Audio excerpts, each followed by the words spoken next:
कुमार चारों की चारों भाई जाकर बैठ जाते हैं और भगवान शंकर दक्षिण मूर्ति बनकर विराजमान, नेत्र बंद है, मौन है, शांत हैं, स्मरण में डूबे हुए हैं और सनकादि ऋषि उनको केवल निहार हुए हैं।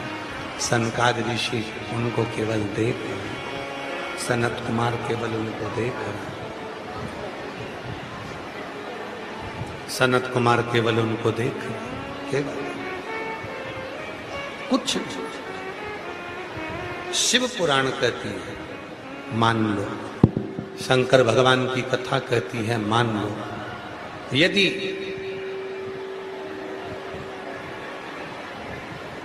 जिंदगी में अगर कोई तकलीफ बहुत बड़ी आकर खड़ी हो गई है जिसका कोई हल ही नहीं निकल रहा,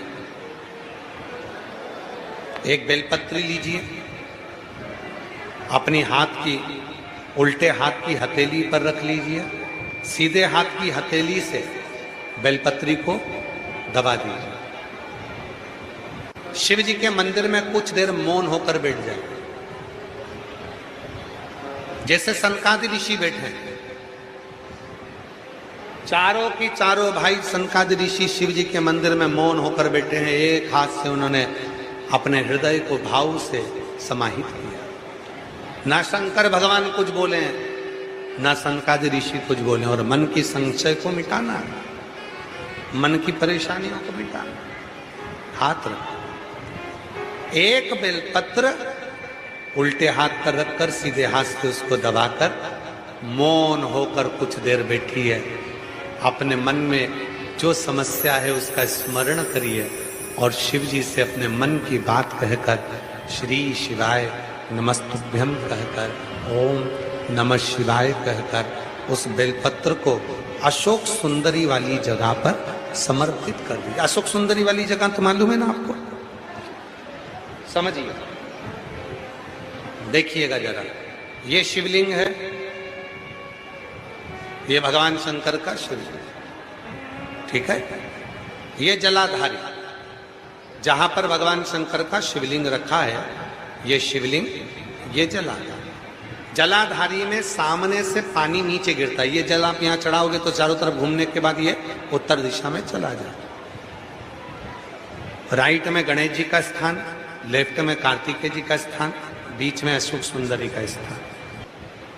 शिव जी को ये जो अपने मन का भाव कहकर मौन रहकर चुप रहकर आप जो बेलपत्र समर्पित कर रहे हैं उसकी डंडी उत्तर की ओर मुख की हो और बेलपत्री अशोक सुंदरी वाली जगह पर समर्पित कर दो।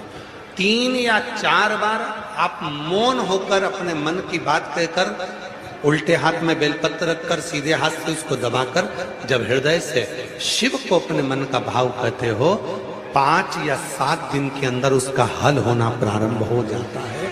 उसमें कहीं ना कहीं वो सुख का अनुभव देना प्रारंभ कर देते हैं। वो बेलपत्र इसीलिए कहते हैं, शिव महापुराण की कथा कहती है कि तुम जहां बैठे हो, जैसे बैठे हो, उस स्थान पर जब तुम उस देव अधिदेव महादेव को भजते हो, उस देव अधिदेव महादेव का स्मरण करते हो, तो निश्चित है तुम्हारे जीवन के सारे दुख अपने आप समाप्त होना प्रारंभ हो जाते हैं, सारे कष्ट समाप्त होना प्रारंभ हो जाते हैं और जीवन में आनंद की अनुभूति होने लगती है। आनंद की अनुभूति होने लगती है अपने आप। मौन हो गया वट वृक्ष के पीछे, और वट वृक्ष की छांव में जैसे नंदी मौन होकर बैठे, नंदी मौन हो गए वट वृक्ष की छांव में। तुमरुका जी का आगमन हुआ, तुमरुका जी आए, नंदी को देखा। बहुत देर तक तुमरुका जी नंदी को देखते रहे। ये तुमरुका जी कोई साधारण नहीं है। शिव महापुराण की कथा कहती है, चंचुला देवी के जीवन के जितने दुख थे उनको समाप्त यदि किसी ने करा तो तुमरुका जी की शिव महापुराण की कथा ने करा, शिव पुराण की। इसलिए आज भी नियम है, आज भी नियम है।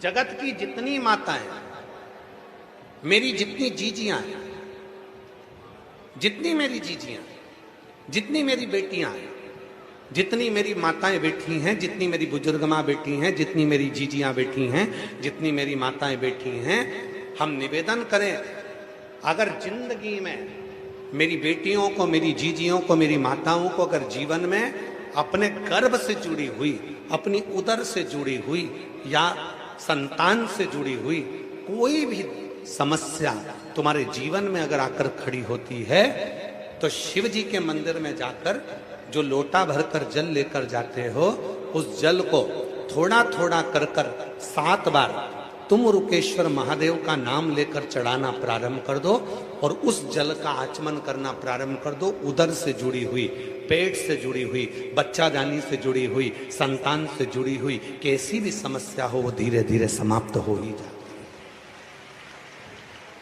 तुम रुका जी, तुम रुकेश्वर। कौन से महादेव? जम के बोलो, तुम रुकेश्वर महादेव। जम के बोलो, तुम रुकेश्वर महादेव। तुम रुका जी के नाम से।